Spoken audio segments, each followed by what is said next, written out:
500 रुपयाचं जे पेन्शन आहे गोरगरिबांचं, इंदिरा गांधी आणि संजय गांधीचं, गावनबाळचं, ते किती वर्षापासून 500 रुपये आहे? वाढवायला पाहिजे काय नको? एकदम रास्त मागणी आहे. आणि ते जरी इथं नसले तरी मी तुम्हाला सांगतो की ही निवडणूक झाल्यानंतर पहिला मोर्चा त्याच गोष्टीसाठी करणार आहे तुम्हाला सांगतो.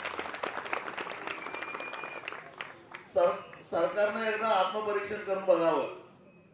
जेव्हा ही 500 रुपयाची पेन्शन केली त्यावेळी आमदार खासदारांच्या, माझे आमदार खासदारांची पेन्शन किती होती आणि आमदार खासदारांचं वेतन किती होतं त्याची तुलना करावी. तेवढं जेवढं वाढवलंय तेवढं वाढवायला काय हरकत नाही असं माझं मत आहे. त्यावेळी गॅसची किंमत काय होती तेवढं वाढवायला पाहिजे. काय जास्त काय त्यांनी काय चंद्र सूर्य तारे मागितलेले नाही. असे प्रश्न आहेत सामान्यांचे.